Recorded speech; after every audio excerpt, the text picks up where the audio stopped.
जम्मू में पाकिस्तान की तरफ से फिर फायरिंग, बीएसएफ का जवान सहित 3 हफ्ते में तीसरी बार सीज फायर उल्लंघन, शोपियां एनकाउंटर में आतंकी ढेर। मणिपुर में महिला समेत 2 लोगों की हत्या, 100 की आंखों पर बांधी पट्टी, बंधे मिले हाथ, सिर पर गोली लगने के निशान। ये मोदी ने मध्य प्रदेश के सतना में चुनावी सभा को किया संबोधित, बोले कांग्रेस को 100 साल तक तरसाइए। छतरपुर में कहा इन्होंने बुंदेलखंड को बूंद बूंद पानी को तरसाया, राम को काल्पनिक बताया। बिहार विधानसभा शीतकालीन सत्र का चौथा दिन, आरक्षण संशोधन बिल 2023 पेश, बीजेपी के हंगामे के बाद स्थगित हुआ था सदन। कानपुर डीएवी में बवाल, एसीपी जमीन पर गिरे, एबीवीपी के प्रदर्शन के दौरान छात्रों और पुलिस में झड़प, पीएससी सहित 10 थानों की फोर्स पहुंची। और दिल्ली में एक्यूआई लेवल 440 के पार, ओला उबर टैक्सियों के एंट्री पर रोक, 1 हफ्ते तक जहरीली हवा से राहत नहीं।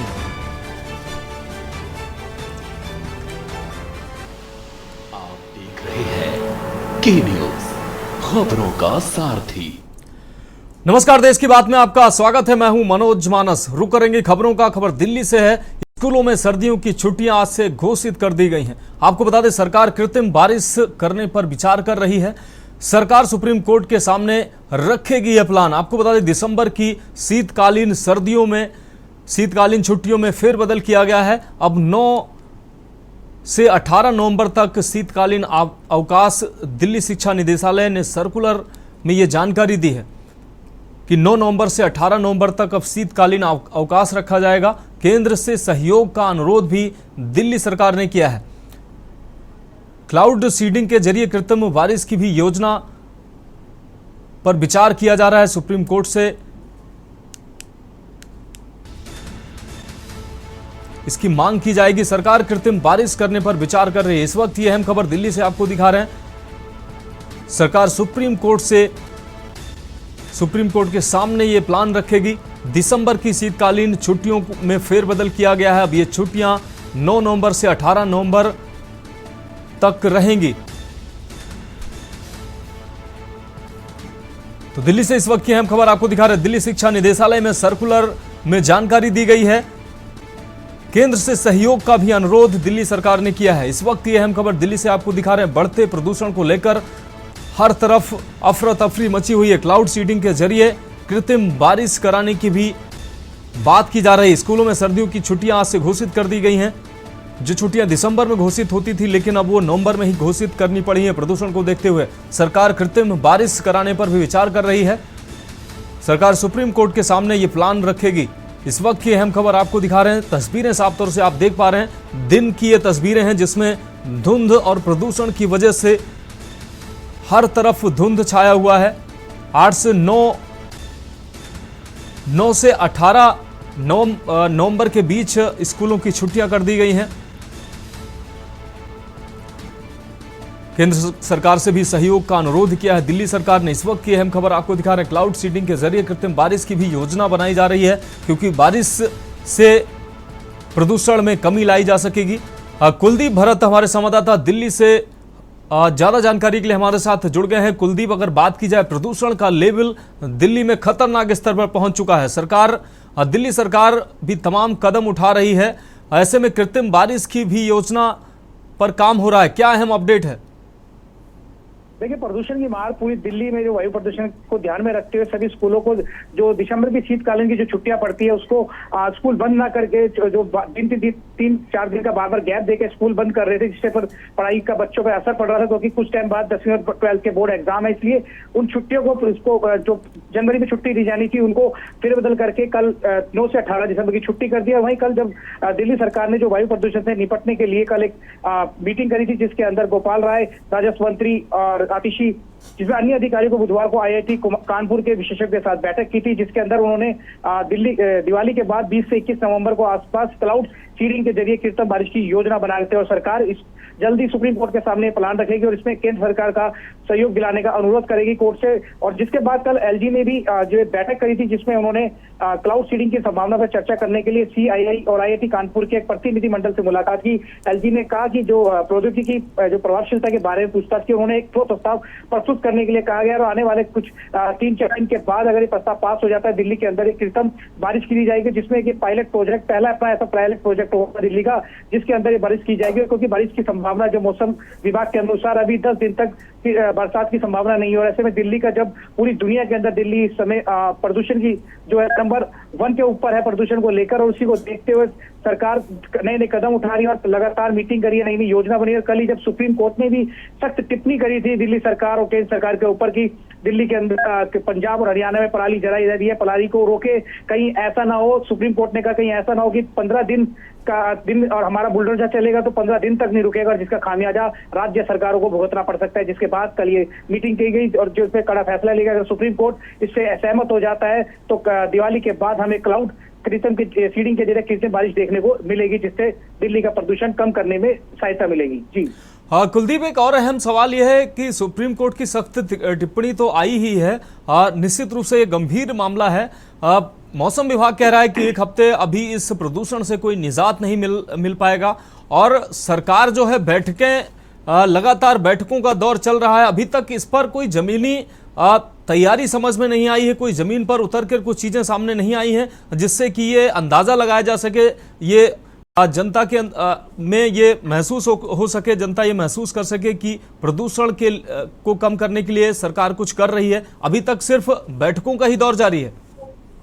जी देखिए, इसी बात को लेकर सुप्रीम कोर्ट ने जो टिप्पणी करी थी कि ये इसमें राजनीति का ये मुद्दा नहीं है, क्योंकि ये इंसानियत का मुद्दा है और जो लोगों की सेहत का मामला है, इसलिए जल्द से जल्द इस पर कदम उठाए। जिसके बाद एनसीडी ने भी 300 से ज्यादा टीम बनाई है, जिसमें 150 टीम दिन के अंदर और 175 टीम रात में निगरानी करेगी। कहीं भी अगर आग जलने की कंप्लेंट मिलती है तो उसके खिलाफ एक्शन किया जाएगा, और तमाम दिल्ली के अंदर औद्योगिक इकाइयां और जितना निर्माण कार्य है पूरी तरह से रोक लगा दिया गया। लेकिन जमीनी स्तर पर अभी कई ऐसी अनऑथराइज्ड कॉलोनी है जहां काम चल रहा है, धड़ल्ले से उसको कोई नहीं रोका जा रहा। कई ऐसे सरकारी हॉस्पिटल है जिसके अंदर भी काम चल रहा है, लेकिन और जकल एनसीडी जो मेयर है शैली ओबराय, उन्होंने भी अपना खुद जमीनी स्तर पर उतरकर छिड़काव कराया। लेकिन जो दिल्ली की अगर बात करें, इसमें बाहरी जिला ऐसा है जहां किसी भी प्रकार का सबसे ज्यादा प्रदूषित शहर सिटी जिला है, लेकिन दिल्ली सरकार की तरफ से और एनसीडी या जल बोर्ड की तरफ से कहीं भी वाटर स्प्रिंकलिंग नहीं करी जा रही है। भवाना मुंडका का लगातार एक लेवल 480 से ऊपर। कुलदीप, बहुत शुक्रिया इस अहम जानकारी के लिए। तो आपको बता दें, दिल्ली का प्रदूषण खतरनाक लेवल पर पहुंच गया है। सरकार का लगातार दावा है कि वो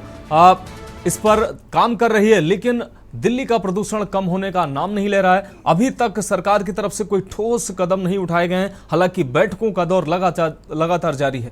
बढ़ेंगे अगली खबर की ओर। बिलासपुर से अगली अहम खबर है। मस्तूरी विधानसभा में चुनाव प्रचार जारी है। जोगी कांग्रेस प्रत्याशी चांदनी भारद्वाज का प्रचार प्रसार चल रहा है। क्षेत्र की जनता से मिलकर जनता की समस्याओं से रूबरू हो रही है चांदनी भारद्वाज। तो चांदनी भारद्वाज को लगातार जनता का समर्थन भी मिलता दिखाई दे रहा है। विकास कार्यों को लेकर लोगों की उम्मीदें भी बढ़ी हैं। महिला प्रत्याशी होने का पूरा सहयोग भी चांदनी भारद्वाज को मिल रहा है। तो इस वक्त की अहम खबर आपको दिखा रहे हैं। बिलासपुर से चांदनी भारद्वाज को मिल रहा है लोगों का समर्थन। अब दूसरे चरण के चुनाव को लेकर छत्तीसगढ़ में लगातार प्रचार प्रसार का दौर जारी है। सभी पार्टियों के दिग्गज चुनाव प्रचार में लगे हुए हैं। ऐसे में प्रत्याशी भी घर घर जाकर अपने लिए समर्थन मांग रहे हैं, वोटों की अपील कर रहे हैं। जोगी कांग्रेस प्रत्याशी चांदनी भारद्वाज भी चुनाव प्रचार में लगी हुई हैं। वो घर घर जाकर लोगों से वोट की अपील कर रही है। क्षेत्र की जनता से भी चांदनी भारद्वाज को भरपूर समर्थन मिलता दिखाई दे रहा है। इस वक्त की अहम खबर आपको बिलासपुर से दिखा रहे हैं। क्षेत्र की जनता से भी लगातार चांदनी भारद्वाज मिल रही, उनकी समस्याओं को जानने का प्रयास कर रही हैं।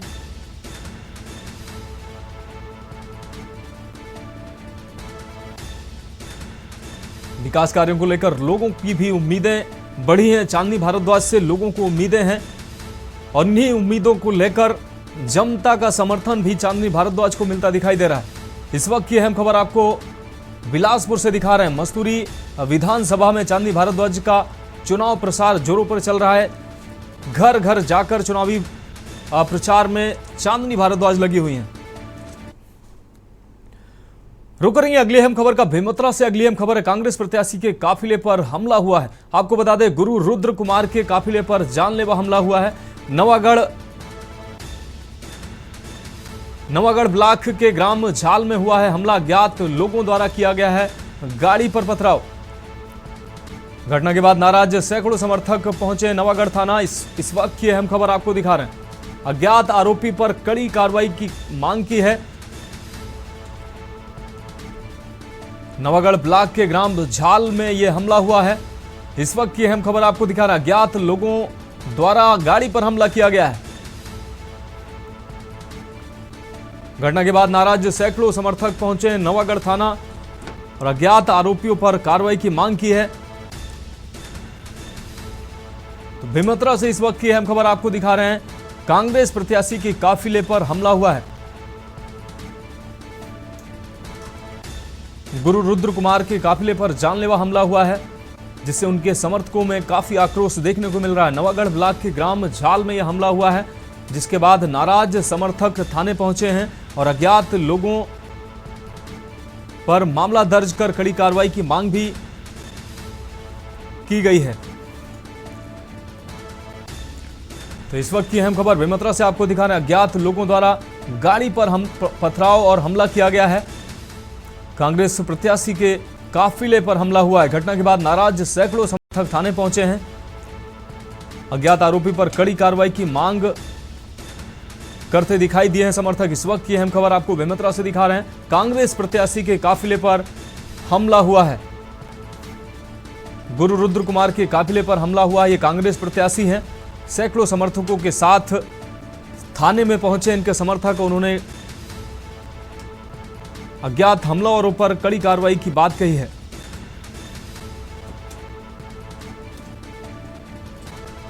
नवागढ़ ब्लॉक के ग्राम झाल में यह हादसा हुआ है।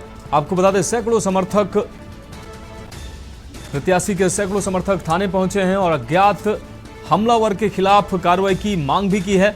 घटना के बाद नाराज सैकड़ों समर्थक थाने पहुंचे हैं। अज्ञात आरोपी पर कड़ी कार्रवाई की मांग की है समर्थकों ने। इस वक्त की अहम खबर आपको दिखा रहे हैं। बेमेतरा से कांग्रेस प्रत्याशी के काफिले पर हमला किया गया है।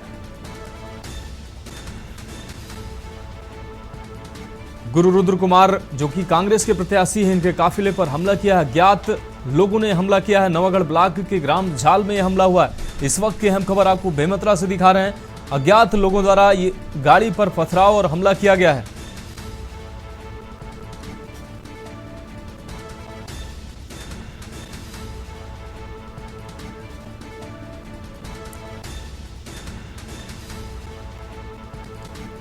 तो इस वक्त की अहम खबर बेमेतरा से आपको दिखा रहे हैं। घटना के बाद नाराज सैकड़ों समर्थक नवागढ़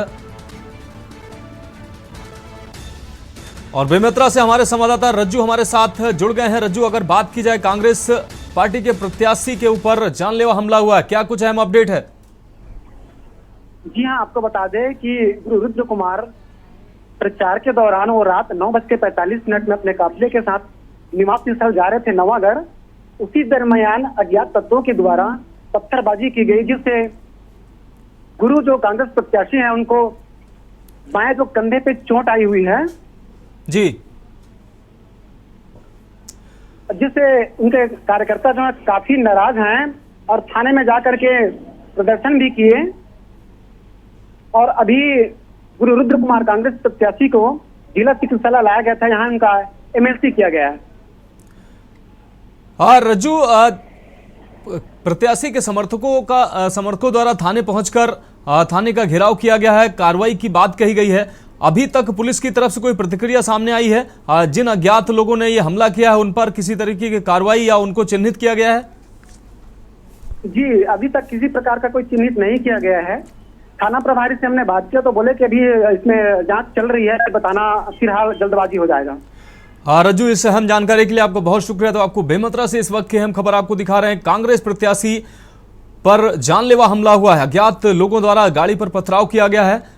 इस वक्त की अहम खबर बेमेतरा से आपको दिखा रहे हैं। घटना के बाद नाराज सैकड़ों समर्थक नवागढ़ थाने पहुंचे हैं और अज्ञात हमलावरों पर कार्रवाई की मांग की है। अज्ञात आरोपी पर कड़ी कार्रवाई की मांग की गई। इस वक्त की अहम खबर आपको बेमेतरा से दिखा रहे हैं। बढ़ेंगे अगली खबर की ओर। बेमेतरा से अगली खबर है, कांग्रेस प्रत्याशी के काफिले पर हमला हुआ है। गुरु रुद्र कुमार के काफिले पर यह जानलेवा हमला हुआ है। नवागढ़ ब्लॉक के ग्राम झाल में यह हमला हुआ है अज्ञात लोगों द्वारा।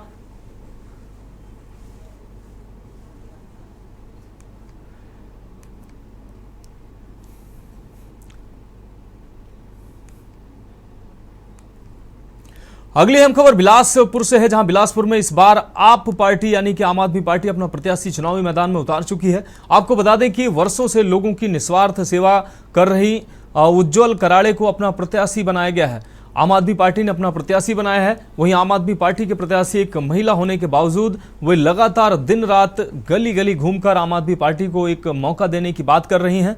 उनका कहना है कि जनता ने भाजपा और कांग्रेस दोनों पार्टियों को देख लिया है, अब वह आम आदमी पार्टी के ऊपर भरोसा जताएं और आम आदमी पार्टी के हाथ को मजबूत करें। उजाला कराड़े का कहना है कि चुनाव के वक्त कांग्रेस और भाजपा के नेता बड़े बड़े दावे करते हैं और चुनाव जीत जाने के बाद आम जनता बदहाली और नरकीय जीवन जीती है, लेकिन ये लोग हाल पूछने नहीं आते हैं।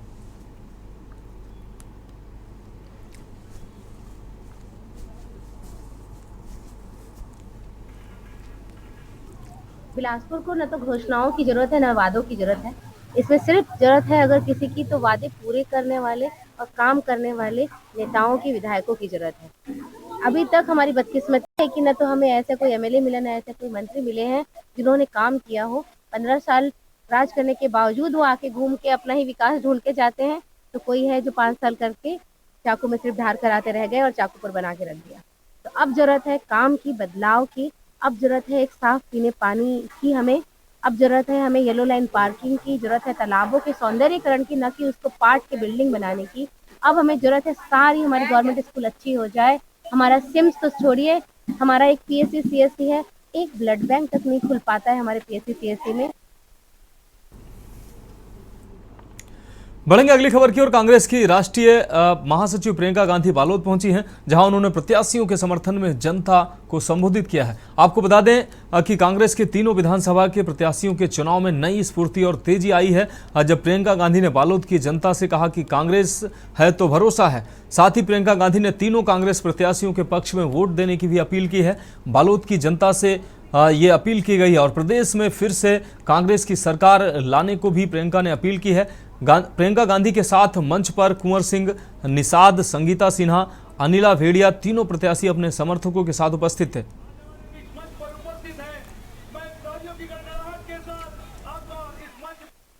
बहुत मुश्किलें आपके सामने हैं और वो कमा ही नहीं पा रहा है।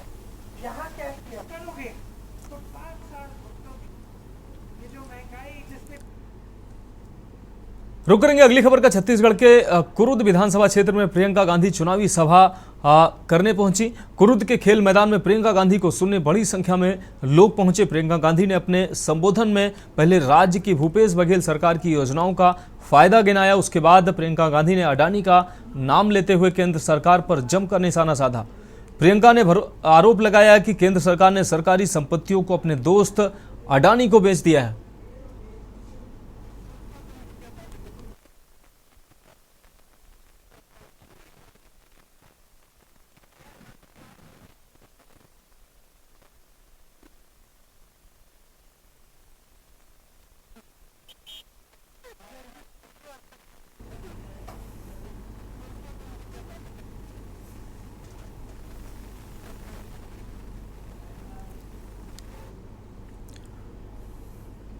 बढ़ेंगे अगली खबर की ओर। विधानसभा चुनाव में एक बार फिर कांग्रेस ने मस्तूरी विधानसभा क्षेत्र से दिलीप लहरिया को अपना प्रत्याशी बनाया है। इसके बाद से कांग्रेस प्रत्याशी दिलीप लहरिया लगातार जनसंपर्क कर लोगों के द्वार लगातार खटखटा रहे हैं। इसी कड़ी में दिलीप लहरिया देवी खुर्द क्षेत्र में जनसंपर्क करने पहुंचे, ग्राम दोहनी पहुंचे और लोगों से कांग्रेस के पक्ष में वोट डालने की अपील की। जिसके बाद दिलीप लहरिया महमंद का दौरा कर आम जनता से आशीर्वाद मांगा। वहीं जहां करीब 150 भाजपाइयों ने दिलीप लहरिया के सामने कांग्रेस की सदस्यता ग्रहण की।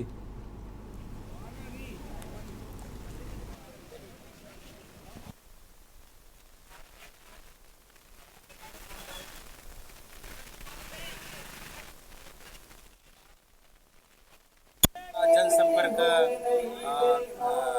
देवरी खुर्द दुमहानी महमद ठेका मानिकपुर यहाँ होना है आज का। तो उसमें हम देवरी खुर्द से प्रारंभ कर देवगढ़ से दोमुहानी पहुँचे हैं और निश्चित तौर पर लोगों में उत्साह है। आप सभी देख रहे हैं कि हमारे पास मुद्दा इतने अच्छे हैं जो हमारे माननीय भूपेश बघेल साहब जी ने जो अच्छी योजना लाकर आज देश में छत्तीसगढ़ का नाम गौरवान्वित की है। ये ऐतिहासिक पहल है, कदम है। इसी क्रम में हम लोग जब बात कर रहे हैं हमारे किसान भाइयों से तो बढ़ेंगे अगली खबर की ओर। जैसे जैसे चुनाव की तारीख नजदीक आ रही है, राजनीतिक गलियारों में तेजी से सरगर्मियां भी बढ़ रही हैं। आपको बता दें कि उन्हीं सब माहौल के बीच लगातार के न्यूज इंडिया की टीम वोटरों से बातचीत भी कर रही है और जनता का जननायक कौन होगा इसकी भी चर्चा कर रही है। सामरी विधानसभा में आखिरकार जनता का मूड क्या है, उसे जानने के लिए लगातार प्रयास कर रही है के न्यूज की टीम। आइए सुनाते हैं सामरी संवाददाता मुकेश सिंह के साथ जनता से हुई बातचीत। हमारे साथ चुनावी मुद्दे पर चर्चा करेंगे देव गणेश जी, जो कि सामरी विधानसभा से आम आदमी पार्टी के प्रत्याशी हैं। देव गणेश जी, किस तरह की अभी रणनीति चल रही है और क्या लग रहा है जनता के बीच जाने से? चुनाव रणनीति देखिए, जनता का आशीर्वाद युवा भरपूर मिल रहा है और जैसे दिल्ली और पंजाब का जो वहाँ केजरीवाल जी ने विचारधारा जीत के जो है दिखा रहा है और इस बार भी हमारा छत्तीसगढ़ में सामरी विधानसभा में हम लोग पूरी पुरजोर ताकत लगाए हैं। जनता भी पूरा आशीर्वाद भरपूर दे रहा है, जो कि इस बार बदलाव की स्थिति में है। महोदय, सामरी विधानसभा में कुछ लोग संगठन से नाराज हैं, क्या कहते हैं, किस दृष्टि से देखते हैं उसको? देखिए, कोई भी पेड़, कोई भी पौधा यदि एक फूल गिर जाने से पौधा नहीं मर जाता है। इसी प्रकार से हमारा आम आदमी पार्टी यहाँ से जो बिखर गए थे उन लोग भी अपना पार्टी के समर्थन सपोर्ट में भरपूर सहयोग दे रहे हैं। इसमें दो मत का बात नहीं है और पार्टी इस बार चुनाव सामरी विधानसभा में पुरजोर ताकत लगाए। हमारा संगठन मजबूत है और इस बार जो है केजरीवाल का प्रचंड जीत होगा आम आदमी पार्टी का। तो ये थे हमारे साथ देव गणेश जी, जो कि आम आदमी पार्टी के प्रत्याशी हैं। देखना होगा 3 दिसंबर को कि सामरी विधानसभा का क्या रिजल्ट रहेगा। कैमरा पर्सन शिवचरण के साथ मुकेश सिंह, के न्यूज इंडिया, बलरामपुर। रुक करेंगे अगली खबर का। चुनाव में जीत हासिल करने के लिए लगातार सभी पार्टियां दिन रात मेहनत कर रही हैं और सामरी विधानसभा की अगर बात करें तो यहां भी प्रत्याशी अपना पूरा जोर लगा रहे हैं। चुनावी मुद्दे पर चर्चा करते हुए आम आदमी पार्टी के प्रत्याशी देव गणेश ने क्या कुछ कहा, सुनिए आप।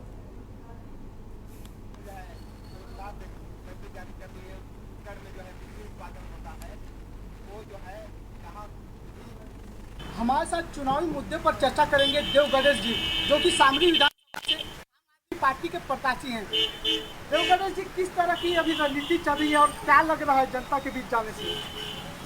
चुनाव रणनीति देखिए, जनता का आशीर्वाद युवा भरपूर मिल रहा है और जैसे दिल्ली और पंजाब का जो वहाँ केजरीवाल जी ने विचारधारा जीत के जो है दिखा रहा है और इस बार भी हमारा छत्तीसगढ़ में सामरी विधानसभा में हम लोग पूरी पुरजोर ताकत लगाए हैं। जनता भी पूरा आशीर्वाद भरपूर दे रहा है, जो कि इस बार बदलाव की स्थिति में है।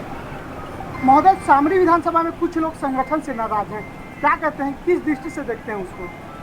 देखिए, कोई भी पेड़, कोई भी पौधा यदि एक फूल गिर जाने से पौधा नहीं मर जाता है। इसी प्रकार से हमारा आम आदमी पार्टी जो यहाँ से जो बिखर गए थे उन लोग भी अपना पार्टी के समर्थन सपोर्ट में भरपूर सहयोग दे रहे हैं। इसमें दो मत का बात नहीं है और पार्टी इस बार चुनाव सामरी विधानसभा में पुरजोर ताकत लगाए। हमारा संगठन मजबूत है और इस बार जो है केजरीवाल का प्रचंड जीत होगा आम आदमी पार्टी का। तो ये थे हमारे साथ देव गणेश जी, जो कि आम आदमी पार्टी के प्रत्याशी हैं। देखना होगा 3 दिसंबर को कि सामरी विधानसभा का क्या रिजल्ट रहेगा। कैमरा पर्सन शिवचरण के साथ मुकेश सिंह, के न्यूज इंडिया, बलरामपुर। तो देश की बात में वक्त एक ब्रेक का है। जब बढ़ेंगे अगली खबर की ओर। कांग्रेस नेता राहुल गांधी मध्य प्रदेश के दौरे एमपी और जनसभा रोड शो करेंगे। राहुल गांधी तो मध्य प्रदेश के दौरे पर हैं राहुल गांधी। एमपी में जनसभा और रोड शो करेंगे राहुल गांधी। अशोकनगर में राहुल का कार्यक्रम है। शाम 5:30 बजे जबलपुर में जनसभा करेंगे राहुल गांधी। एमपी में जनसभा और रोड शो करेंगे राहुल गांधी। इस वक्त की अहम खबर आपको दिखा रहे हैं। अशोकनगर में राहुल का कार्यक्रम। 3 दिवसीय उत्तराखंड दौरे के बाद अब मध्य प्रदेश में राहुल का दौरा। अब चुनावी दौरे पर रहेंगे राहुल गांधी। एमपी के जबलपुर में रोड शो करेंगे राहुल गांधी। इस वक्त की अहम खबर आपको दिखा रहे हैं। कांग्रेस नेता राहुल गांधी का मध्य प्रदेश का चुनावी दौरा, इस वक्त की अहम खबर। एमपी में जनसभा और रोड शो करेंगे राहुल गांधी। अशोकनगर में राहुल का कार्यक्रम। शाम 5:30 बजे जबलपुर में जनसभा करेंगे राहुल गांधी। इस वक्त की अहम खबर आपको मध्य प्रदेश से दिखा रहे। एमपी में जनसभा और रोड शो करेंगे राहुल गांधी। उत्तराखंड के दौरे के बाद अब राहुल गांधी चुनावी दौरे पर मध्य प्रदेश के लिए निकले हैं। इस बीच जबलपुर दौरे पर हैं राहुल गांधी। शाम 5:30 बजे जबलपुर में जनसभा करेंगे राहुल गांधी। इस वक्त की अहम खबर, अहम अपडेट। एमपी के जबलपुर में रोड शो करेंगे कांग्रेस नेता राहुल गांधी। कांग्रेस नेता राहुल गांधी का मध्य प्रदेश का यह दौरा। एमपी में जनसभा और रोड शो करेंगे राहुल गांधी।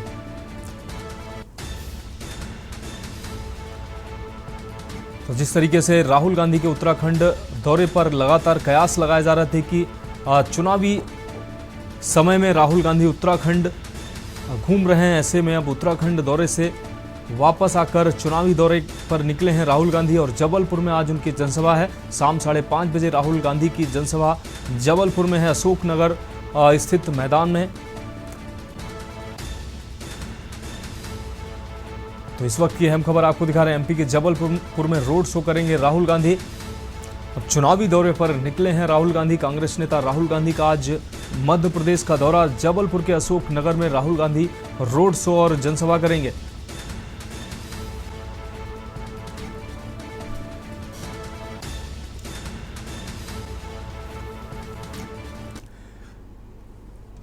बढ़ेंगे अगली अहम खबर की तरफ। दिल्ली के सीएम अरविंद केजरीवाल का एमपी दौरा आज। पंजाब सीएम सरदार भगवंत मान भी मौजूद रहेंगे। मुरैना प्रत्याशी के पक्ष में करेंगे रोड शो। इस वक्त की अहम खबर आपको दिखा रहे हैं। जीवाजीगंज के अग्रसेन पार्क में ये सभा रखी गई है। इस सभा को संबोधित करेंगे अरविंद केजरीवाल। सांसद डॉक्टर संदीप पाठक भी कार्यक्रम में मौजूद रहेंगे। सेवड़ा के इंदरगढ़ में रोड शो करेंगे अरविंद केजरीवाल। इंदरगढ़ में आप प्रत्याशी संजय दुबे के पक्ष में रोड शो करेंगे। तो दिल्ली के सीएम अरविंद केजरीवाल का मध्य प्रदेश का दौरा, साथ में पंजाब के मुख्यमंत्री भगवंत मान भी मौजूद रहेंगे। सांसद डॉक्टर संदीप पाठक भी इस जनसभा में मौजूद रहेंगे। सेवड़ा के इंदरगढ़ में रोड शो करेंगे अरविंद केजरीवाल। तो चुनावी दौरे पर हैं अरविंद केजरीवाल। आम आदमी पार्टी ने भी मध्य प्रदेश में अपने प्रत्याशी उतारे हैं। उन प्रत्याशियों के समर्थन में अरविंद केजरीवाल और भगवंत मान लगातार चुनाव प्रचार कर रहे हैं। अपने प्रत्याशियों के समर्थन में लगातार चुनावी सभाओं को संबोधित कर रहे हैं। बढ़ेंगे अगली खबर की ओर। मध्य प्रदेश में विधानसभा चुनाव 2023 को लेकर सभी पार्टियों ने अपनी तैयारियां जोरों शोरों से कर रखी हैं। इस बीच Bhim army chief Chandrashekhar Azad Samaj party भी मध्य प्रदेश में विधानसभा 2023 का विधानसभा चुनाव लड़ने जा रही है। 130 विधानसभा सीट पर प्रत्याशियों की घोषणा भी हो चुकी है। वहीं चुनाव से पहले भीम आर्मी चीफ चंद्रशेखर लगातार मध्य प्रदेश में सक्रिय हैं। वहीं आजाद समाज पार्टी से जावरा विधानसभा के उम्मीदवार दिलावर खान को अपना प्रत्याशी बनाया गया है। प्रत्याशी लगातार सक्रिय दिखाई दे रहे हैं। जावरा शहर के साथ साथ ग्रामीण क्षेत्रों में भी चुनाव प्रचार का दौर लगातार चल रहा है।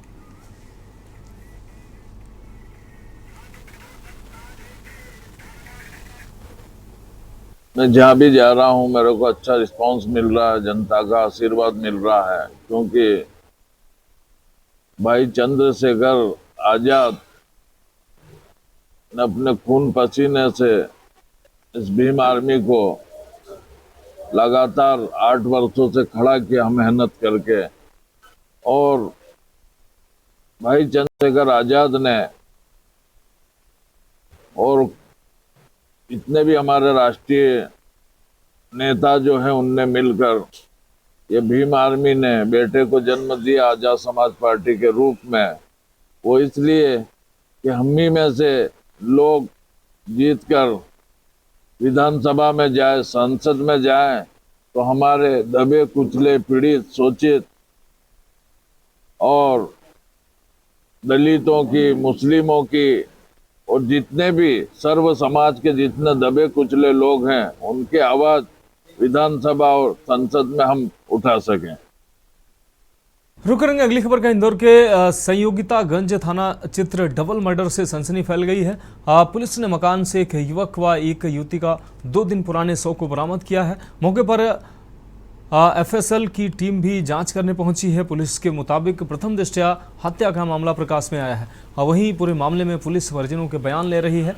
आसपास के सीसीटीवी फुटेज भी खंगाल रही है पुलिस और जल्द ही आरोपी को पकड़ने की बात कह रही है।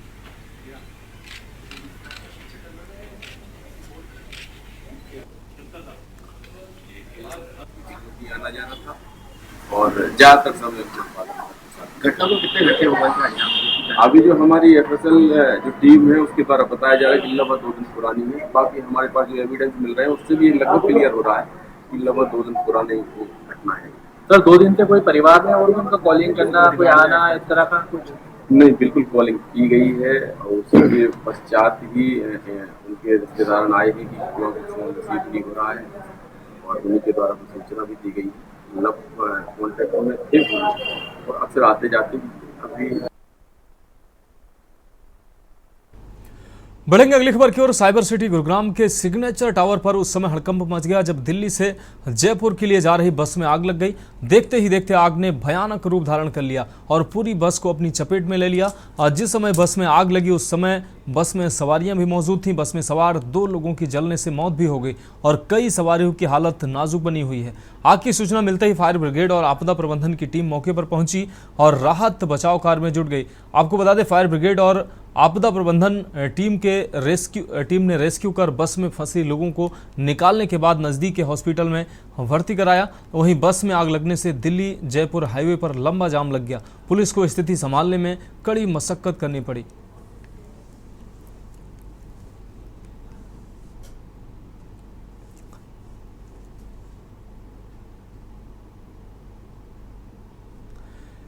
तो तस्वीरें साफ तौर से आप देख पा रहे हैं, आग में झुलसने से 2 लोगों की मौत हुई है। बस आग का गोला बनी नजर आ रही है। बस जलने से हाईवे पर लंबा जाम भी देखने को मिला। इस दौरान कई सवारी गंभीर रूप से जलकर घायल हो गए जिनको नजदीकी अस्पताल में भर्ती कराया गया। रुक करेंगे अगली खबर का। हरियाणा से अगली अहम खबर है। हरियाणा महिला आयोग की चेयरपर्सन रेणु भाटिया ने सोनीपत की जिंदल यूनिवर्सिटी में पहुंचकर छात्र और छात्राओं की निजी जिंदगी में दखलंदाजी और आरोपी प्रोफेसर के खिलाफ शिकायत कर संज्ञान लेते हुए कड़ी कार्रवाई की मांग की है। अनुशंसा यूनिवर्सिटी के वाइस चांसलर को और साथ ही केंद्र और राज्य सरकार से भी इस मामले में हस्तक्षेप कर उचित कानूनी कार्रवाई की बात कही है। महिला आयोग के अध्यक्ष ने बताया कि यूनिवर्सिटी में न केवल एक डेटिंग ऐप के जरिए छात्र छात्राओं की निजी जिंदगी से एक महिला प्रोफेसर समीना दिलवई द्वारा खिलवाड़ किया जा रहा है, बल्कि यूनिवर्सिटी में देश विरोधी गतिविधियों को भी सरेआम बढ़ावा दिया जा रहा है, जिसमें यूनिवर्सिटी के एक महिला प्रोफेसर की पूरी मिलीभगत के पूरे सबूत उनके पास हैं। जिसमें बताया गया है कि कैंपस में हमास और फैलेस्टीन के समर्थन में कैंडल मार्च, कैंडल लाइट जलाई गई और देश विरोधी गतिविधियां आयोजित की गई। के दौरान इस ऐप के बारे में बात की और लड़के लड़कियों को कहा कि जरा देखिए, सोनीपत जाना मेरा कल बड़ा अनफॉर्चुनेट सा था। पिछले दिनों एक केस एक स्कूल का हुआ था, उसको देखते हुए मुझे बहुत सारे स्टूडेंट्स ने मेरे ट्विटर आईडी पे टैग किया और मुझसे सहयोग मांगा है। उस चीज़ को जब हमने देखा कि इतने सारे स्टूडेंट्स हमारे को वो कर रहे हैं, तो जब मैंने अपने सोर्सेज से मामला पता किया तो ये पता लगा कि उन बच्चों के साथ कुछ डेटिंग ऐप को लेकर प्रॉब्लम है।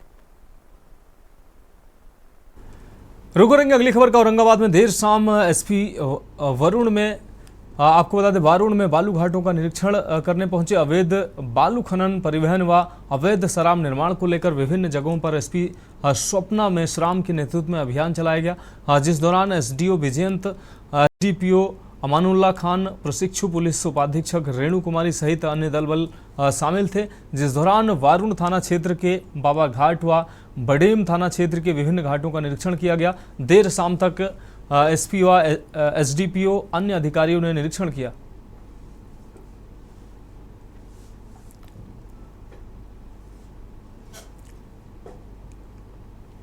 परिवहन के प्रभावी रोकथाम के विरुद्ध कार्रवाई करने हेतु औरंगाबाद पुलिस द्वारा सतत प्रयास किया जा रहा है। गैर बंदोबस्त घाटों पर विशेष हम लोग निगरानी रख रहे हैं। आज भी हम लोगों ने कुछ गैर बंदोबस्ती घाटों को विजिट किया है। ड्रोन के माध्यम से भी हम लोगों ने उस चीज़ को देखा है। और इसके साथ साथ जितने भी हमारे वरीय पुलिस पदाधिकारी हैं जिले में, वो प्रतिदिन गैर बंदोबस्त घाटों पर जाकर जो है वो छापामारी कर रहे हैं और उसमें हमें अच्छी सफलता भी मिल रही है। इसके साथ साथ लाइनर्स जो है इनको भी हम लोगों ने चिन्हित कर लिया है और उनके खिलाफ भी निरोधात्मक कार्रवाई हम लोग कर रहे हैं। और ये जो हमारा प्रयास है ये जारी रहेगा और अवैध खनन के विरुद्ध कार्रवाई जो है वो सतत जारी रहेगी। रुक करेंगे अगली खबर का। लखनऊ से अगली अहम खबर है। पूर्व मंत्री आशुतोष गोपाल टंडन का निधन लंबी बीमारी से हुआ है। आपको बता दें लंबे समय से कैंसर की बीमारी से जूझ रहे थे। मेदांता अस्पताल में चल रहा था इलाज। बीजेपी के वरिष्ठ नेता लालजी टंडन के पुत्र थे आशुतोष टंडन। एमएलसी आशुतोष टंडन रह चुके हैं नगर विकास मंत्री। तो लंबे समय से कैंसर की बीमारी से पीड़ित थे। योगी सरकार पार्ट 1 में ये मंत्री थे। बीजेपी के वरिष्ठ नेता लालजी टंडन के पुत्र थे आशुतोष टंडन। लंबे समय से कैंसर की बीमारी से जूझ रहे थे। मेदांता अस्पताल में चल रहा था इलाज। इस दौरान लालजी टंडन बीजेपी के वरिष्ठ नेता लालजी टंडन के पुत्र थे आशुतोष टंडन। तो आशुतोष टंडन का निधन हुआ है। एमएलसी आशुतोष टंडन रह चुके हैं नगर विकास मंत्री। योगी सरकार पार्ट 1 में ये मंत्री रह चुके हैं। लखनऊ से इस वक्त की अहम खबर आपको दिखा रहे हैं। पूर्व मंत्री आशुतोष टंडन का देहांत हुआ है। लंबे समय से कैंसर की बीमारी से जूझ रहे थे आशुतोष गोपाल जी टंडन। मेदांता अस्पताल में चल रहा था इलाज। इस दौरान वरिष्ठ बीजेपी नेता लालजी टंडन के पुत्र आशुतोष टंडन का निधन हुआ है। लंबे समय से कैंसर की बीमारी से जूझ रहे थे आशुतोष टंडन।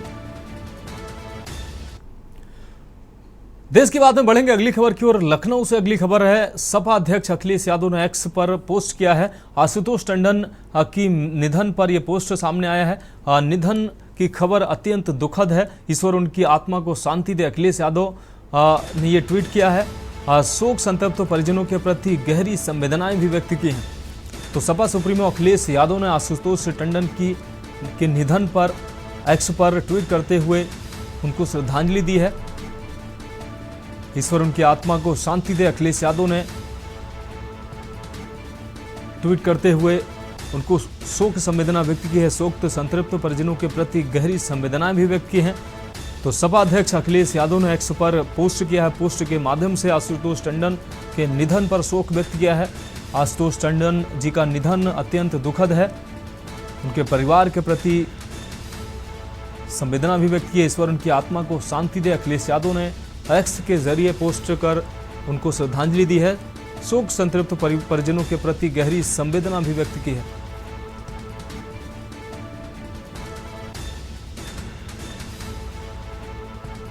तो वरिष्ठ भाजपा नेता लालजी टंडन के पुत्र थे आशुतोष टंडन, जो योगी सरकार में मंत्री भी रहे हैं।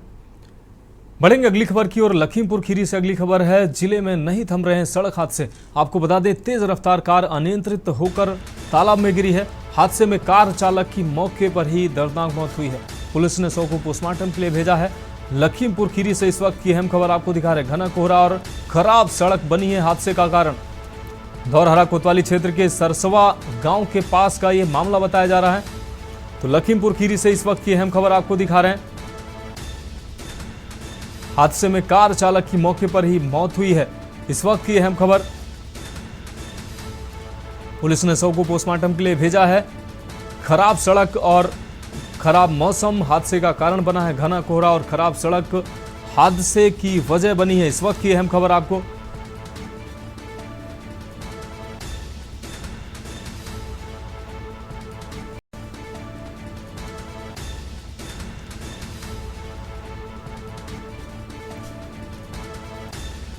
तो लखीमपुर से हमारे संवाददाता विनीत हमारे साथ जुड़ गए हैं। विनीत, कार चालक की मौत हुई है, बताया जा रहा है कि मौसम और खराब सड़क इस हादसे की वजह बनी। क्या अहम अपडेट है? देखिए मनोज, आपको बता दें लखीमपुर खीरी में लगातार सड़क हादसे होते जा रहे हैं और थमने का नाम नहीं ले रहे हैं। वहीं जहां एक तरफ योगी सरकार गड्ढा मुक्त होने की बात कर रही हैं, तो खराब सड़क और मौसम खराब होने के कारण ये सड़क हादसा हुआ, जिसमें कन्हैया, मृतक का नाम कन्हैया लाल बताया जा रहा है, जो अपने निजी काम से जो लखीमपुर आया था, लखीमपुर से वापस अपने घर जा रहा था। इसी दौरान रास्ते में जो है एक गांव के पास जो है कार अनियंत्रित हो गई और तालाब में जा गिरी, जिससे कार सवार की मौके पर दर्दनाक मौत हो गई। वही बता दें कि लगातार जो है सड़क हादसे होते जा रहे हैं, लेकिन जिले के आला अधिकारी मौन धारण कर बैठे हुए हैं। विनीत, इस अहम जानकारी के लिए आपका बहुत शुक्रिया। आप हमारे साथ बने रहिए, हम आगे भी आपसे हम अपडेट लेंगे। तो आपको बता दें, खराब मौसम और खराब सड़क हादसे की वजह बनी है लखीमपुर में आए दिन ऐसे हादसे हो रहे हैं। खराब सड़कों की वजह से हादसे में कार चालक की मौत हुई है। अगली अहम खबर भी लखीमपुर खीरी से है। पुलिस और अपहरणकर्ताओं के बीच मुठभेड़ हुई है। अपहरण की रणनीति बनाने वाला आरोपी अमित घायल हुआ है। गिरफ्तार करने गई पुलिस पर आरोपी ने ताबड़तोड़ फायरिंग की। जवाबी फायरिंग में अमित पर पुलिस ने भी पलटवार किया। इस दौरान अमित भी पुलिस की गोली का शिकार हुआ है। उचोलिया के एक धरा गांव में 2 बच्चों का अपहरण किया था। बच्चों को गन्ने के खेत में बोरी से सकुशल बरामद किया गया है। उचोलिया थाना क्षेत्र के एक धरा गांव का यह मामला बताया जा रहा है, जहां पुलिस और अपहरणकर्ता के बीच मुठभेड़ हुई है। इस दौरान अपहरणकर्ता को पुलिस ने गिरफ्तार किया है। और विनीत, हमारे संवाददाता ज्यादा जानकारी के लिए लखीमपुर से हमारे साथ एक बार फिर से जुड़ गए हैं। विनीत, अपहरणकर्ताओं से पुलिस की मुठभेड़ हुई है। इस दौरान अपहृत बच्चों को पुलिस ने सकुशल बरामद किया है। क्या हमें अपडेट है? बता दें आपको मानस मनोज कि लखीमपुर खीरी में लगातार अपराध बढ़ते हुए नजर आ रहे हैं। वहीं बीते दिन जो है 2 बच्चे, एक धरा गांव निवासी अवनीश और उनके 2 बच्चे जो है अपहरण हो गए थे, जहां पुलिस को सूचना दी गई थी। पुलिस हरकत में आई थी और लगातार तलाश कर रही थी। वहीं ग्रामीणों और पुलिस के कारण पुलिस की छानबीन के दौरान जो है दोनों बच्चे सकुशल गन्ने के खेत से बोरी से बरामद हुए थे, जबकि बच्चों के जो है मुंह टेप से बंधे हुए थे, तो वहीं हाथ पैर रस्सी से बंधे हुए थे।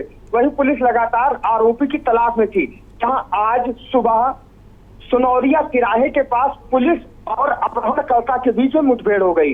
इस दौरान पुलिस ने जवाबी कार्रवाई में जो है आरोपी अमित यादव के दाहिने पैर पर गोली मार दी। वहीं आरोपी गंभीर रूप से घायल हो गया। हालांकि जो है उसे घायल को जो है स्थानीय सामुदायिक स्वास्थ्य केंद्र में भर्ती कराया गया, जहां चिकित्सकों ने उसे जो है जिला अस्पताल में रेफर कर दिया। विनीत, अगर बात की जाए, एक ही आरोपी पुलिस के गिरफ्त में आया है, बाकी आरोपी भी पुलिस के गिरफ्त में आए हैं या अभी तक पुलिस की चंगुल से दूर है वो? नहीं, बता दें आपको कि इसमें ताजा अपडेट यही आई है कि एक आरोपी चूंकि अभी मुठभेड़ में घायल हो चुका है और इसी दौरान जस्ट अभी थोड़ी देर पहले 2 और आरोपी इसी अपहरण के मामले में गिरफ्तार किए गए। कुल मिला के 3 आरोपी जो है इस मामले में गिरफ्तार किए गए, जो एक पिता पुत्र बताए जा रहे हैं, तो तीसरा ये अमित यादव है। 3 लोग कुल गिरफ्तार किए गए हैं। विनीत, अगर एक सवाल यह है कि जो बच्चे छुड़ाए गए हैं उनको उनके परिवार तक सकुशल पहुंचा दिया गया है? हाँ मानस, जो बच्चे छुड़ाए गए थे पुलिस ने उनके परिजनों को सकुशल बच्चों को सौंप दिया है और बच्चों की निशानदेही पे ये तीनों आरोपियों की जो है पहचान हुई थी, उनकी गिरफ्तारी हुई। विनीत, बहुत शुक्रिया इस अहम अपडेट के लिए। तो आपको बता दें, अपहृत बच्चों को उनके परिवार तक सकुशल पहुंचा दिया गया है। लखीमपुर खीरी पुलिस को यह अहम सफलता हाथ लगी है। मुठभेड़ कर इन आरोपियों को गिरफ्तार किया गया है और अपहृत बच्चों को सकुशल उनके परिवार तक पहुंचा दिया गया। बढ़ेंगे अगली खबर की ओर। इटावा से अगली अहम खबर, आयुष विभाग ने प्रभात फेरी निकाली है। 8वीं आयुर्वेदिक दिवस पर ये जागरूकता रैली निकाली है। प्रभात फेरी निकालकर लोगों को जागरूक किया जा रहा है। पूरे प्रदेश में मनाया गया राष्ट्रीय आयुर्वेदिक दिवस। लोगों में आयुर्वेद के प्रति जागरूकता फैलाने के लिए प्रभात फेरी निकाली गई है। इटावा के सीडीओ प्रेरणा ऐश्वर्या ने ये हरी झंडी दिखाकर प्रभात फेरी की अगवानी की है। प्रभात फेरी में जनपद के सभी डॉक्टर मौजूद रहे। इस वक्त ये अहम खबर इटावा से आपको दिखा रहे हैं। लोगों में आयुर्वेद के प्रति जागरूकता के लिए ये रैली निकाली गई है। इटावा सीडीओ प्रेरणा ऐश्वर्या ने दिखाई है प्रभात फेरी को हरी झंडी। प्रभात फेरी में जनपद के सभी डॉक्टर मौजूद रहे। इस वक्त की अहम खबर इटावा से आपको दिखा रहे हैं। आयुष विभाग के द्वारा प्रभात फेरी निकाली गई है। इस प्रभात फेरी में जनपद के सभी डॉक्टर शामिल हुए हैं। 8वीं आयुर्वेदिक दिवस पर ये लोगों को जागरूक करने के लिए प्रभात फेरी निकाली गई है। प्रभात फेरी निकालकर लोगों को जागरूक किया गया है। आयुर्वेद के प्रति लोगों को जागरूक करने के लिए प्रभात फेरी निकाली गई है।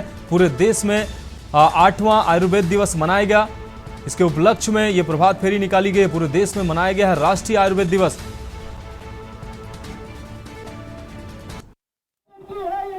देखिए, कल पूरे देश में भारत सरकार के द्वारा राष्ट्रीय आयुर्वेद दिवस मनाया जाना है, जो कि हर वर्ष धन्वंतरी जयंती के दिन मनाया जाता है। उस दिन ऐसा माना जाता है कि भगवान धन्वंतरी का समुद्र मंथन से प्राकट्य हुआ था। तो हम लोग आयुर्वेद दिवस के उपलक्ष्य में जागरूकता फैलाने के लिए आयुष डिपार्टमेंट के अंतर्गत आयुर्वेद और होम्योपैथ दोनों विधाएं आती हैं, उन दोनों के प्रचार के लिए एवं लोगों में जागरूकता फैलाने के लिए आज प्रभात फेरी का ये आयोजन कर रहे हैं। हमारे विकास भवन से CDO मैडम ने इसको हरी झंडी दी है।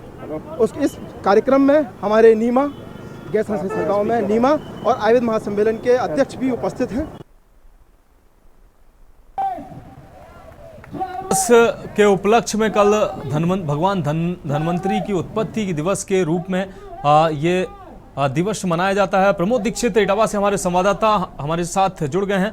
प्रमोद, अगर बात की जाए इटावा में आयुष विभाग की तरफ से प्रभात फेरी निकाली गई, क्या कुछ अहम अपडेट है? कौन कौन से लोग इसमें शामिल हुए?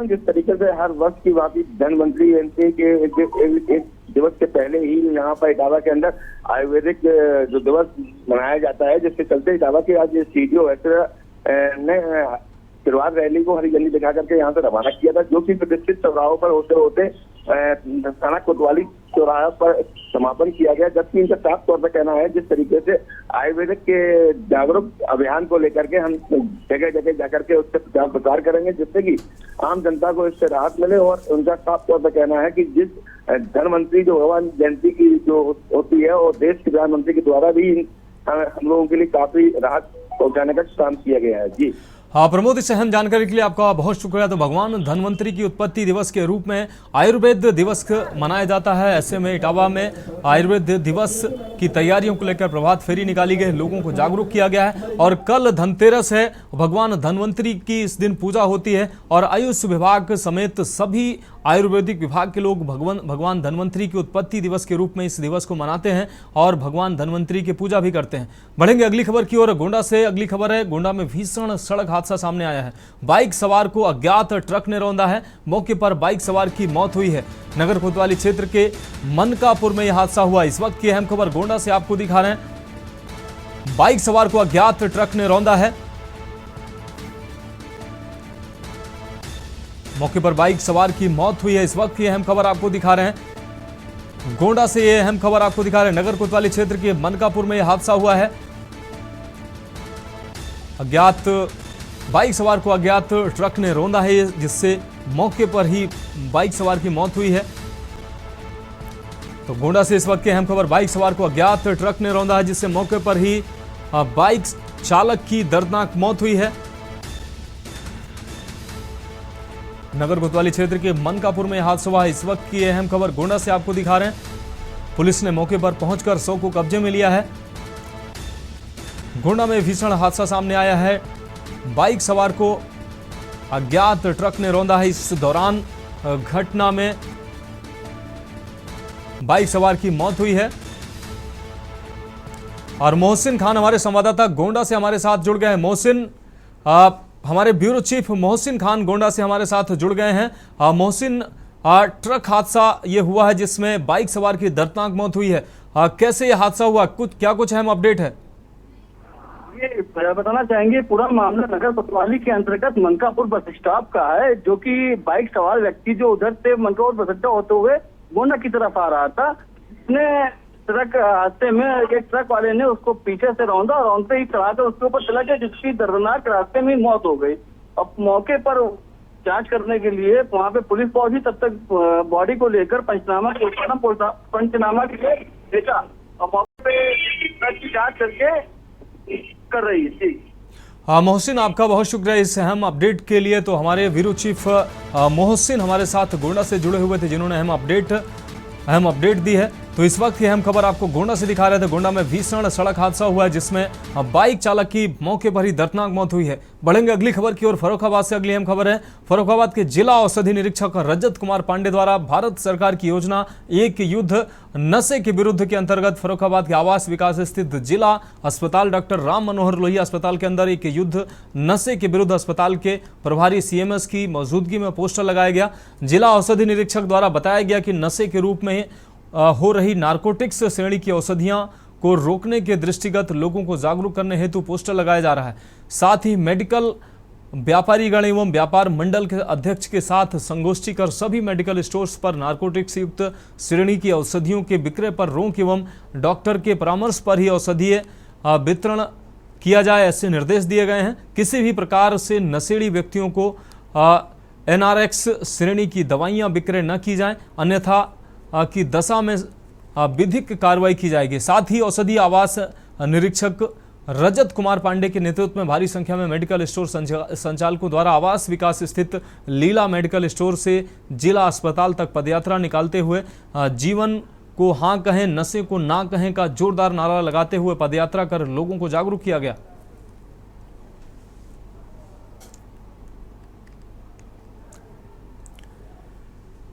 अगली अहम खबर बाराबंकी से है। बाराबंकी में इस समय शहर से लेकर ग्रामीण क्षेत्र तक लोग वायरल फीवर से पीड़ित हैं। जिला अस्पताल से लेकर सीएचसी, पीएचसी, निजी अस्पतालों तक मरीजों की भरमार है।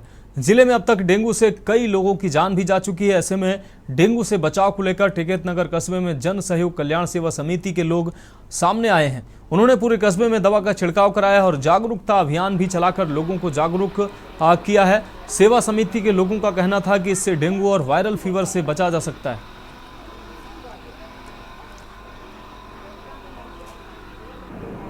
कल्याण समिति जो हमारी है उसके हमारे अध्यक्ष टिकैत नगर के सुनील मौर्य हैं और सहयोगी रंजीत भाई हैं, पंकज वर्मा हैं, अजय चौधरी हैं। तो हम लोगों ने ऐसा है जो इस समय देश में और प्रदेश में और ज़िले में जो ये डेंगू वाली महामारी फैली हुई है तो लोगों को हमने जागरूक करने का काम किया। हमारी समिति ने जागरूक करने का काम किया। लोगों को बताया कि सावधानी बरतिए, पूरी बांधी की आप अपनी शर्ट पहनिए, मच्छरदानी का उपयोग करिए और मार्टिन का उपयोग करिए।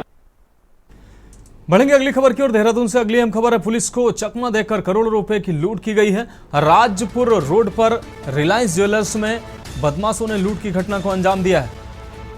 लूट की घटना को अंजाम देकर मौके से फरार हुए बदमाश। पुलिस की सीसीआईपी ड्यूटी में व्यस्तता का लाभ उठाया है बदमाशों ने।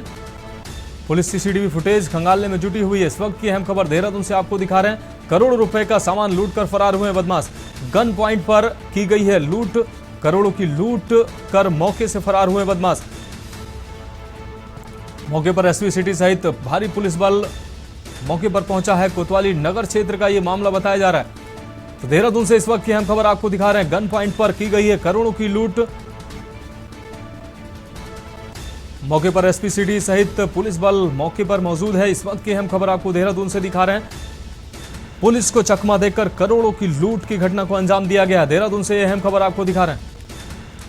राजपुर रोड पर रिलायंस ज्वेलर्स में बदमाशों ने लूट की घटना को अंजाम दिया है। गन पॉइंट पर यह लूट की घटना को अंजाम दिया है।